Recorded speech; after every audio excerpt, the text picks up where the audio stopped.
ମାର୍କଣ୍ଡେୟ ପୁରାଣ ଗୁରୁଜନ୍ମ ବୃତ୍ତାନ୍ତ ଓ ମାହାତ୍ମ୍ୟ। ଆହେ ମୁନି କଥା ଏକ ପଚାରୁଛି ମୁହିଁ, ହୋଇଣ ମୋତେ ପ୍ରସନ୍ନ କହିବା ଗୋସାଇଁ। ପୁରାଣରେ ଶୁଣିଅଛି ଜନ୍ତୁ ବଧ କଲେ, ବହୁ ଦଣ୍ଡ ପାଇ ସଂଯମନି ପୁରେ ଗଲେ। ବିହନ୍ତୁ ପୁରୁଷ ଦଣ୍ଡ ବିହନ୍ତି ଯେ ଜାଣି, ପୁଣି ଜନମ ଦିଅନ୍ତି ମଞ୍ଚ ପୁରେ ଆଣି। ପାପ ପୁଣ୍ୟ ଅଙ୍ଗରେ ସେ ତହିଁ ଦୁଇ ଶତ, ପାପରେ ସେ ପୁଣ୍ୟ ଭୋଗ ହୁଅ ନିପତିତ।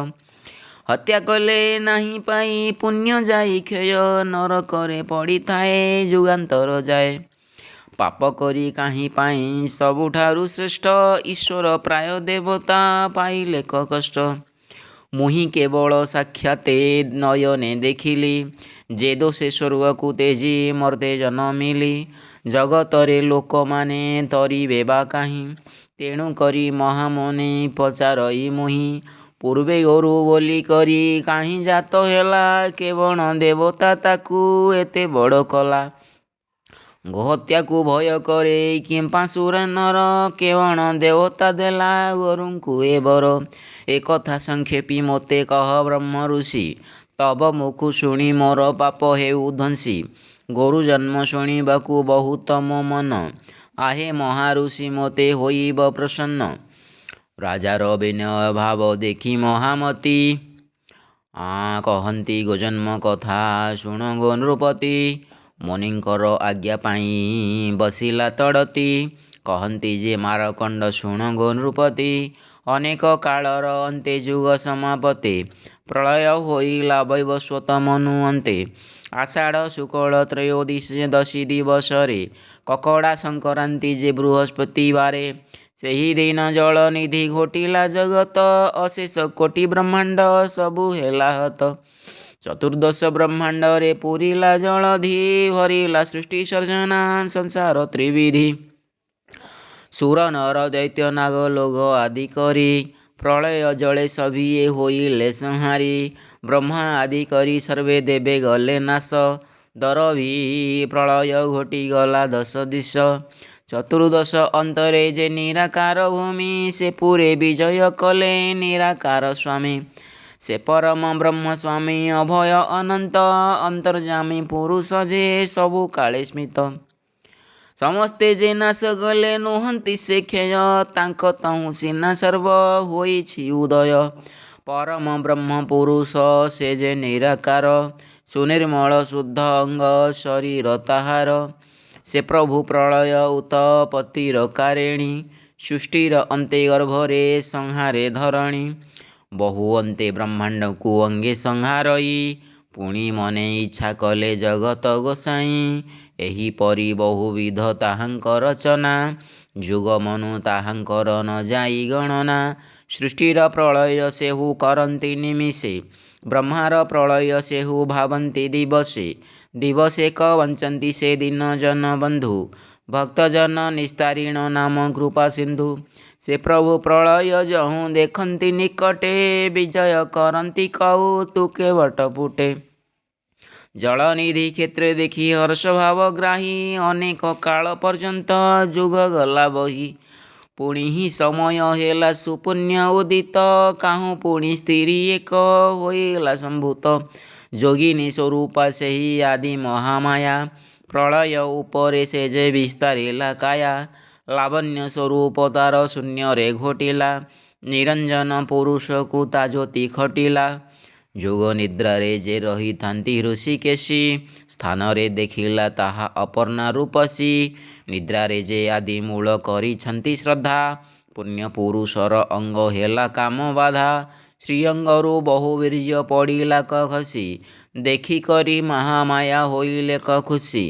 ଅନଳିତେ ତଳେ ପଡ଼ି ସେଇ ବ୍ରହ୍ମବୀର୍ଯ୍ୟ, ସୁନିର୍ମଳ ନିଧି ପ୍ରାୟ ଦିଶେ ତାର ତେଜ। ପ୍ରତ୍ୟୁଷରେ ସେହି ବୀର୍ଯ୍ୟ ଅନାଦି ପୁରୁଷ, ପାନ କଲା ନେଇ ଦେବୀ ଆଦି ମାତା ହର୍ଷ। ତାଙ୍କଠାରୁ ତିନି ପୁତ୍ର ଜନମ ହୋଇଲେ, ଦିବ୍ୟ ରୂପ ହୋଇଣ ସେ ଶୂନ୍ୟରେ ରହିଲେ। ଆଦିମାତା ଆଜ୍ଞା ଦେଲେ ପୁତ୍ରଙ୍କୁ ଅନାଇ, ନୂତନ ପୃଥିବୀ କର ତୁମେ ତିନି ଯାଇ। ଆଜ୍ଞା ପାଇ ଚଳିଗଲେ ସେହି ପୁତ୍ର ତିନି, ଉପାୟେ ନାନା ପ୍ରକାରେ ସଞ୍ଚିଲେ ମେଦିନୀ। ଚଉଦ ବ୍ରହ୍ମାଣ୍ଡ କରେ ନିଜ ଭୁଜ ବଳେ ନାନାବିଧ ଜୀବଜନ୍ତୁ ତହୁଁ ଉପୁଜିଲେ ସ୍ଥାବର ଜଙ୍ଗମ କୀଟ ପତଙ୍ଗ ଏ ଚାରି ତାହାଙ୍କୁ ସୃଜନ କଲେ ଆହେ ଦଣ୍ଡଧାରୀ ଏହିପରି ସୂକ୍ଷ୍ମ ସେହୁ କରନ୍ତେ ଭିଆଣ ଦେବୀଙ୍କି କହିଲେ ପୁଣି ଆଦି ନାରାୟଣ ସୃଷ୍ଟି ଭିଆଇବାକୁ ଯେ ଗଲେ ପୁତ୍ର ତିନି ତହିଁ ଯାଇ ଦେଖ ଏବେ ହେଲା କି ମେଦିନୀ ନୋହିଲେ ଯାଇ କରନ୍ତୁ ସଂସାର ଭିଆଣ ତୁମେ ଅପାର କାଳର ସବୁ କଥା ଜାଣ ଆଦିମୂଳଙ୍କ ଆଜ୍ଞାରେ ଅଲେଖ ନାୟିକା ଶୂନ୍ୟମଣ୍ଡଳେ ରହିଲେ ଦେବୀ ଯାଇ ଏକା ଶୂନ୍ୟର ତଳକୁ ଦୃଷ୍ଟି ଦେଲେ ମହାମାୟା ବିଜୁଳି ଝଟକ ପ୍ରାୟ ଦିଶେ ତାରକାୟା ଜ୍ୟୋତିର୍ମୟ ତନୁ ରୂପ ଲାବଣ୍ୟ ରାଶି କି ଜାଣି ସେ ବିରାଜ ଶରଦର ଶଶୀ ଅକଳଙ୍କ ତା ଶରୀର ଶୁଦ୍ଧ ହେମ ପ୍ରଭା ଅଙ୍ଗେ ରତ୍ନ ଆଭରଣ ଦିଶେ ମହାଶୋଭା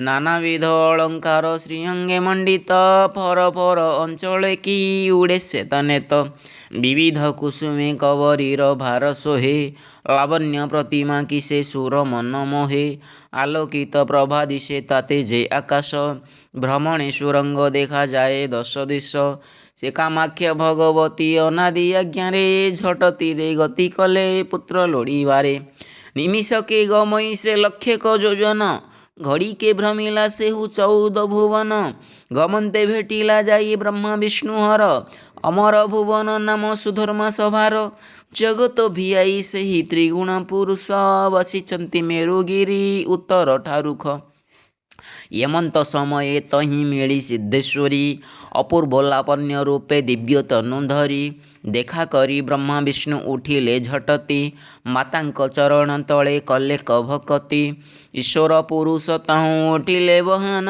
ଚାହିଁଲେ ମହେଶ୍ୱରୀର ଅପୂର୍ବ ବଦନ ରୂପ ଦେଖି ତାଙ୍କ ମନ ହୋଇଲା ମୋହିତ ପଞ୍ଚପ୍ରାଣ କାମ ବାଣେ ଦହିଲା ଦୁରିତ ରତିରଙ୍ଗରେ ତାଙ୍କର ବଳିଲା ଶ୍ରଦ୍ଧା ସର୍ବାଙ୍ଗରେ ତାହାଙ୍କର କଲା କାମ ବାଧା ମାୟା ଜଳେ ବୁଡ଼ିଲାକ ତାହାଙ୍କର ମନ ତାର ମନ୍ଦ ହାସେ ହରି ହୋଇଲେ ଅଜ୍ଞାନ ଲାଜ ଭୟ ସଙ୍କୋଚକୁ ନେଇ ଦୂର କରି ସେ ଅନାଦି ଭବାନୀକୁ କୋଳେ ହର ଧରି ଉଭୟ ଅନୁମତିରେ ଈଶ୍ୱର ଈଶ୍ୱରୀ ଇଚ୍ଛିଲେ ଶୃଙ୍ଗାର ରସ ସର୍ବ ଦୂର କରି ଛାଡ଼ିଲେ କନିଜ ଭୟ ରତିରଙ୍ଗ ରସେ ତାହା ଦେଖି ବ୍ରହ୍ମା ବିଷ୍ଣୁ ନ ରହିଲେ ପାଶେ ନିଜ ମାତାଙ୍କ ଅନୀତି ଦେଖିଣ ବିଧାତା ବିଷ୍ଣୁଙ୍କ ସହିତେ ରହି କଲେ ଘୋର ଚିନ୍ତା ଖଣ୍ଡେ ଦୂର ଯାଇ କରି ପୁଣିଲେ ଉଠିଲେ ଅତି ଅପକୀର୍ତ୍ତି ସେହୁ ସହି ନ ପାରିଲେ ମାତାଙ୍କୁ ଚାହିଁ ବୋଇଲେ ସେହି ବେନି ଭାଇ କିମ୍ପାଇଁ ଅନାଦି ମାଗୁ ହେଲୁ ତୁହି ଭାଇ ବିଧାତା ବୋଇଲେ ତୁ ଶୁଣ ଆଦି ମାତ ଜ୍ଞାନ ଗୋଚର କି ତୋର ସବୁ ଅଲାହତ ସ୍ତ୍ରୀ ଜନ୍ମ ହୋଇଣ ତୁ ଏତେକ ଅଜ୍ଞାନ ଧିକ ଧିକ ତୋହର ନ ଚାହିଁ ଯେ ବଦନ ଏତେ ବୋଲି ଧ୍ୟାନେ ରହିଲେ କତୁନି ହୋଇ ମାତାର ଅନୀତି ବିଷ୍ଣୁ ନ ପାରିଲେ ସହି ଅନ୍ନପୂର୍ଣ୍ଣା ମୁଖ ଚାହିଁ ବୋଇଲେ ଶ୍ରୀହରି ନିଶ୍ଚୟ ତୁ ଜ୍ଞାନ ହତ ହେଲୁ ଆଦି ନାରୀ ପୁଣ୍ୟ ପୁରୀ ହୋଇ କରି କଲୁ ହୀନ କାର୍ଯ୍ୟ ପୁତ୍ରକୁ ତୁ ରତି ଦେଲୁ ନ ପାଇଲୁ ଲାଜ ସଂସାର ସର୍ଜନା ଆଦି ଉତପତ୍ତି କାଳେ ଏତେକ ଅକର୍ମ ତୁ ହି କଲୁ ଏ ଶୟଳେ ହର ଯେଣୁ ବାଳ ତେଣୁ ବୁଦ୍ଧି ଏହା ନଷ୍ଟ ତୁ କେମନ୍ତେ ଜାଣୁ ଜାଣୁ ହେଲୁ ଜ୍ଞାନ ଭ୍ରଷ୍ଟ ଅନାଦି ଶକତି ତୋତେ ବୋଲନ୍ତି ଜଗତେ ଏତେ ବଡ଼ପଣ ତୁହି ଛାଡ଼ିଲୁ କେମନ୍ତେ ବୋଲିବେ ସଂସାର ମଧ୍ୟ ଜନେ ତୋତେ କିସ ବୃଦ୍ଧ ମାତା ହୋଇଣ ତୁ କରୁ ଧର୍ମନାଶ ବ୍ରହ୍ମା ବିଷ୍ଣୁ ମହେଶ୍ୱର ଯାହାର ତନୟ ମହାମାୟା ହୋଇଣ ତୁ ପୁଣ୍ୟ କଲୁ କ୍ଷୟ ଅନାଦି ନାରୀ ହୋଇଣ କଲୁ ଏଡ଼େ କୃତ୍ୟ ଆବର ସ୍ତ୍ରୀ କିମ୍ପାଇଁ ପାଳିବେ ସତୀତ୍ୱ ସ୍ତ୍ରୀଙ୍କର ଧର୍ମ ସିନା ପୃଥି ବହେ ଭାରା ପୁରୁଷଙ୍କ ଧର୍ମ ସିନା ପାଳେ ବସୁନ୍ଧରା ତୁହି ଯେ ସତୀତ୍ୱ ଛାଡ଼ି ହେଲୁ ଅନାଚାରୀ କେମନ୍ତ ସହିବ ଭାରା ଭାର ବସୁନ୍ଧରୀ ନିଶ୍ଚୟ ସଂସାର ଗଲା ତାର ଯୋଗୁ ନାଶ ସକଳେ ପାଇବେ ଦୁଃଖ ନ ପାଇବେ ଯଶ ପୁଣି ଏହି ସଂସାରରେ ଘଟିବ ଜଳଧି ତୋହ ଯୋଗୁଁ ପ୍ରାଣୀମାନେ ହରାଇବେ ବୁଦ୍ଧି ଅନେକ ପ୍ରକାରେ ଆମେ ଭିଆଇଲୁ ଯାହା କିଞ୍ଚିତ ମାତ୍ରକେ ତହିଁ ନାଶ କରୁ ତାହା କିମ୍ପା ଏଡ଼େକ କୁକର୍ମ କର ଗୋଜନନୀ ଧିକ ତୋର ଯୌବନ ଧିକ ତୋର ଯୋନି ଯୋନିର ପ୍ରସାଦେ ତୁହି ଲଜ୍ଜା କଲୁ ଦୂର ଧିକ ଧିକ ତୋହର ଯେ ସର୍ବକଳେବର ଧିକ ଧିକ ତୋହର ଏ ବଦନ ନ ଚାହିଁ ଲେଉଟି ଆସିଲେ ଏହା କହିବେନି ଭାଇ ପୁତ୍ରଙ୍କ ଝିଙ୍ଗାସ ବାଣୀ ଶୁଣି ଆଦି ମାତା ଛାଡ଼ିଲେ କରତିରଙ୍ଗ ହୋଇଲେ ଲଜ୍ଜିତା। ପୁତ୍ରଙ୍କୁ ହୋଇଲେ ତୁମେ କଲ ଦ୍ରୋହ କର୍ମ, ମାତାଙ୍କୁ ନିନ୍ଦା କରିଣ ପାଇଲ ଅଧର୍ମ। ମାତାକୁ ଯେ ତୁମେ ଦୁହେଁ ନିନ୍ଦିଲ ଅଜ୍ଞାନେ, ଅନେକ ପାପ ଅର୍ଜିଲ ମୋର ବିଦ୍ୟମାନେ। ବ୍ରହ୍ମାଙ୍କୁ ବୋଇଲେ ତୁହି ଜ୍ଞାନ ବନ୍ଧୁ ହୋଇ, ଗୁରୁ ପତ୍ନୀକି ଯେ ନିନ୍ଦା କରୁ କାହିଁ ପାଇଁ। ସ୍ତ୍ରୀ ଜନ୍ମ ବୋଲିଣ ତୁ ନିନ୍ଦା କଲୁ ମୋତେ, ମୋର ବୋଲେ ସ୍ତ୍ରୀ ଜନ୍ମ ହୁଅ ତୁଜୁ କତେ।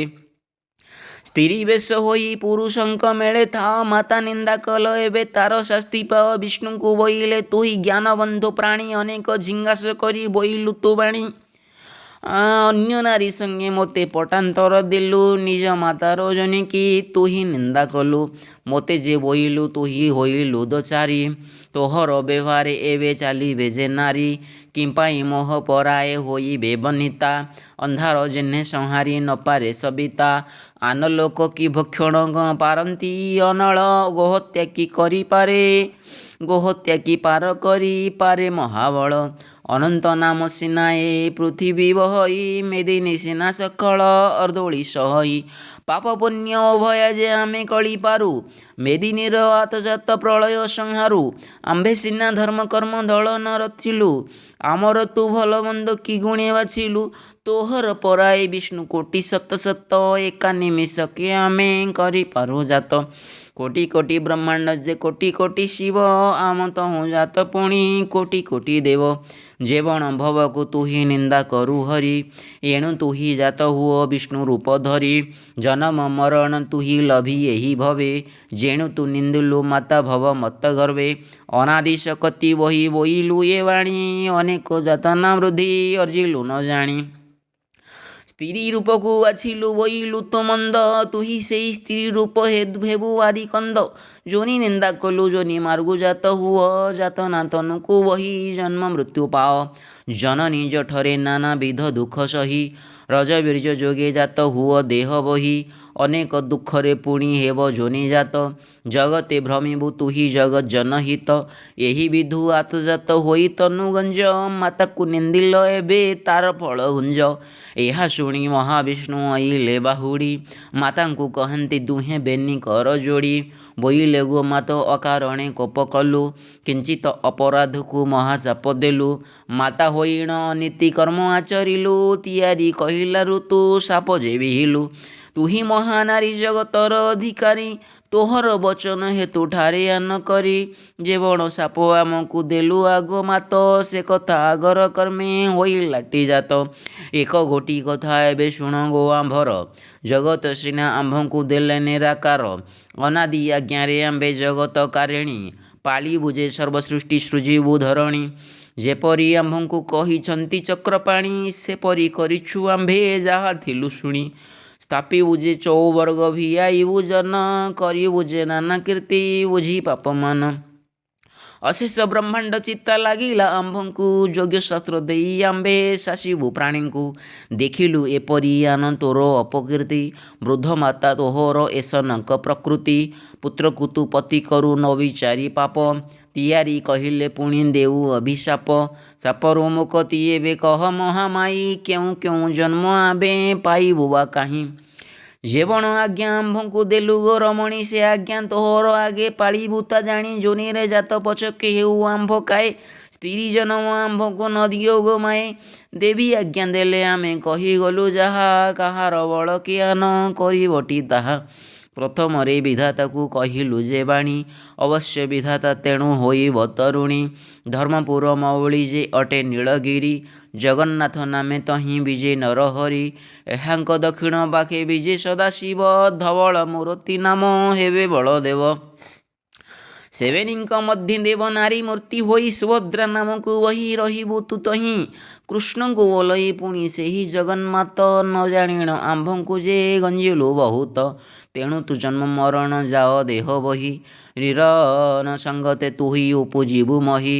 ବିହିର ଦିବସେ ଜନ୍ମ ହେବ ଦେହ ତୋର, ଅନେକ ଦୁଃଖ ପାଇବୁ ନାସି ମହିଭାର। ଅନେକ ମାଗିଲୁ ତୁହି ନାରୀ ନୋହିବାକୁ, କେଆନ କରିବ କହ ଧାତା ଘଟନକୁ। ନାନାବିଧ ରୂପ ତୁହି ହେବୁ ଦେହ ଧରି, ମତ୍ସ୍ୟ କୁର୍ମ ବରାହ ଯେ ବାମନ କେଶରୀ। ମାଳତୀ ନାମେଣ ପୁଣି ହୋଇବୁ ତରୁଣୀ ଦୈତ୍ୟ ଦୈଲୋଚନର ହୋଇବୁ ଘରଣୀ ପ୍ରୀତି ବଢ଼ାଇ ପ୍ରାଣୀଙ୍କି କରିବୁ ନିହତ ପୁଣି ପରଶୁରାମ ରୂପେ ହୋଇବୁ ତୁ ଜାତ। ଶ୍ରୀରାମ ଯେ ବଳରାମ ଶ୍ରୀକୃଷ୍ଣ ଫାଲ୍ଗୁନି ଏମନ୍ତ ଦେହ ବହିଣ ରହିବୁ ମେଦିନୀ କଳିଯୁଗେ ନୀଳଗିରି ଶିଖେ ରହିଥିବୁ ଜଗତ ବନ୍ଧୁ ରୂପରେ ଜନ ନିସ୍ତାରିବୁ ପୁଣି ହିଁ କଳିକି ରାମ ହୋଇବୁ ଯେ ତୁହି ପାପି ଜନ ନିସ୍ତାରିବୁ ହସ୍ତେ ଖଣ୍ଡା ବହି ଅବଶ୍ୟ ତୁହି ରୂପେ ହେବୁ ଜଗନ୍ନାଥ ଆମ୍ଭର ବଚନ କେବେ ନୁହଁ ବି ଅର୍ଥ ଏତେ ବୋଲି କରି ଦେବି ଅନ୍ତର୍ଧାନ ହେଲେ କହୁତୁକେ ବ୍ରହ୍ମା ବିଷ୍ଣୁ ବୈକୁଣ୍ଠେ ଗଲେ।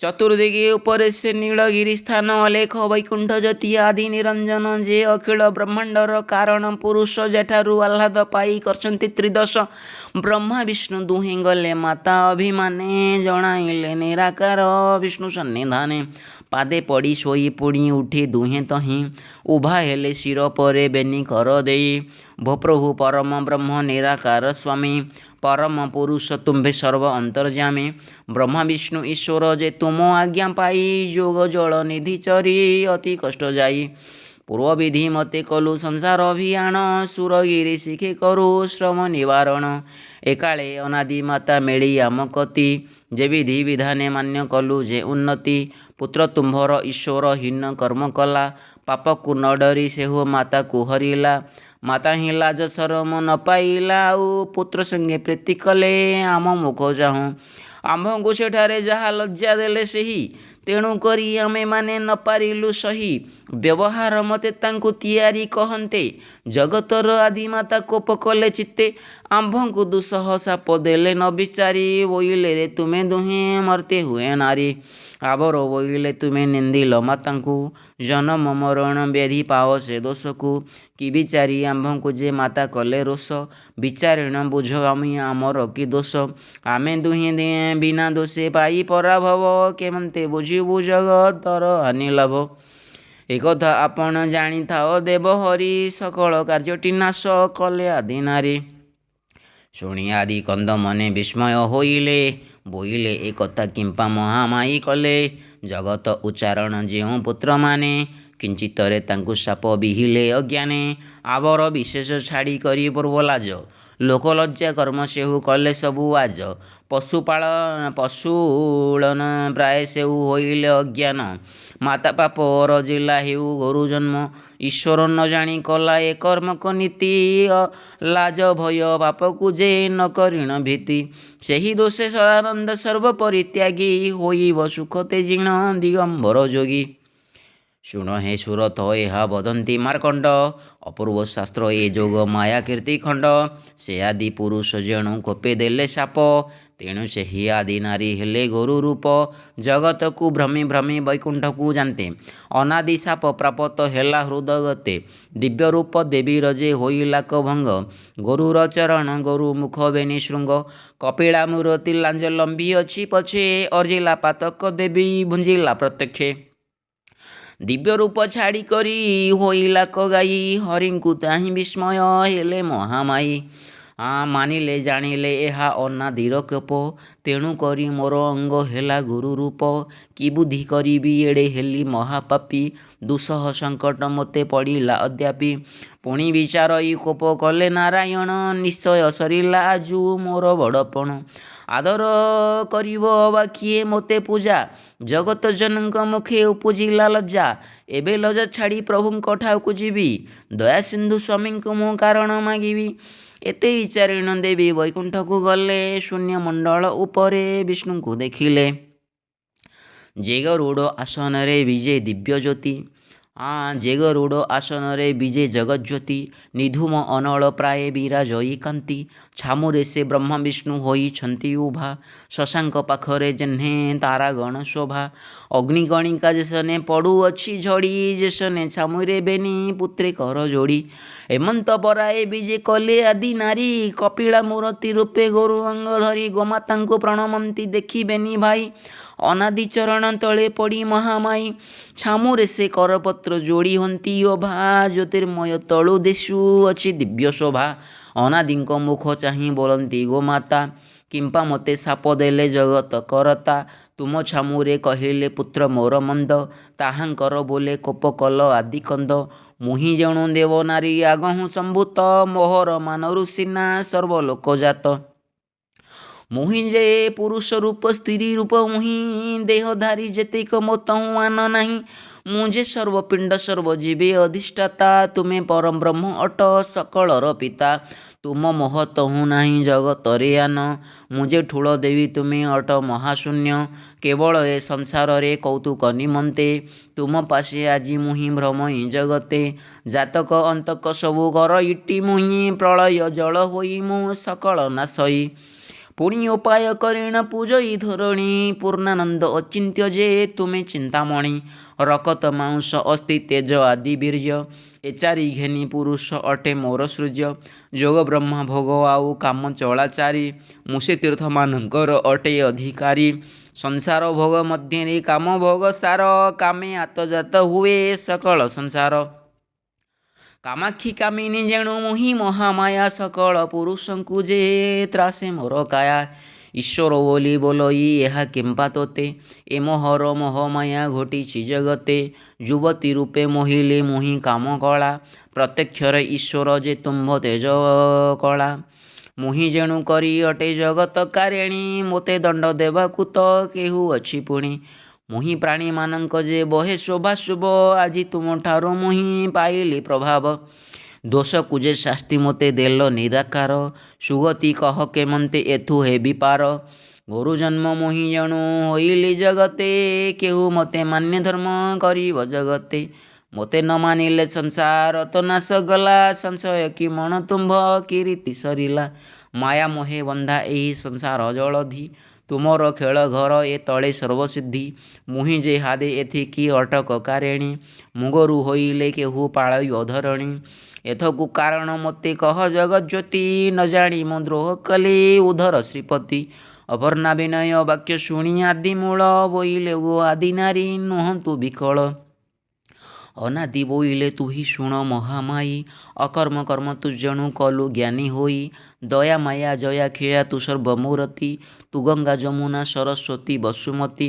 କାମାକ୍ଷା ତୁ କାଳରାତ୍ରି କାଳିକା ସୁଦେବୀ ବିଜୟା ମଣ୍ଡପେ ତୁହି ଚଞ୍ଚଳା ଭୈରବୀ।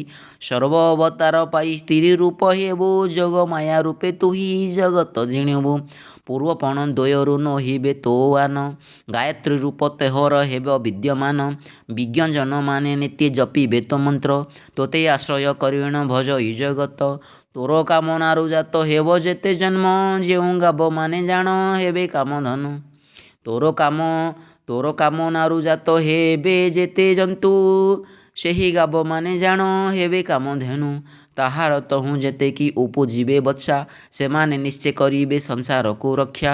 ତାହାଙ୍କୁ ଯେ ଆରାଧନା ସକଳ କରିବେ ଯେ ତାଙ୍କୁ ନିନ୍ଦିବେ ସେହୁ ନରକେ ପଡ଼ିବେ। ଶୁଣ ଏ ସୁରଥ ଜନନୀର ଆଦିବାଣୀ ସେ କାରଣୁ ଗୋଧନକୁ ଡରନ୍ତିଟି ପ୍ରାଣୀ। ପ୍ରଥମେ ଅନାଦି ନାରାୟଣ କଲେ ଯାହା ସଂସାର ମଧ୍ୟରେ କେହୁ ନ ପାଳିବ ତାହା। ଆଦି ଅବତାର ଜାଣି ସେ ଅନାଦି ନାରୀ ଆଦି ନାରୀ ଶ୍ରେଷ୍ଠ ସେହୁ ମାତା ରୂପ ଧରି। ତାହାଙ୍କର କୋଳେ ବସା ହୋଇଲେ ବହୁତ ନିଜ କାମନାରୁ ଜାତ କଲେ ଆଦି ମାତ। ସଂସାର ବର୍ଣ୍ଣିତ ଯେଣୁ ହୋଇଲେ ଗୋକୁଳ ସଂସାର ବର୍ଣ୍ଣିତ ଯେଣୁ ହୋଲରେ ଗୋକୁଳ। ଆଦି ନାରୀଙ୍କ ଆଜ୍ଞାରେ ସର୍ବଦିଗ ପାଳ ଗୁରୁମାନଙ୍କର ଅଙ୍ଗେ ରୋମାବଳୀ ହୋଇ। ବସିଲେ ଯେ ବୃନ୍ଦାବନେ ମାତା ଆଜ୍ଞା ପାଇ ଗୁରୁଙ୍କର ସେବା କଲେ ଯେତେ ଫଳଶ୍ରୁତି। ସକଳ ପୁରାଣେ ଲେହି ଅଛି ପ୍ରଜାପତି ସତେକ ଶମ୍ଭୁ ପୂଜିଲେ ଯେତେ ପୁଣ୍ୟ ହେବ ତେତେ ଫଳ ହେବ ସେବା କଲେ ଏକ ଗାବ।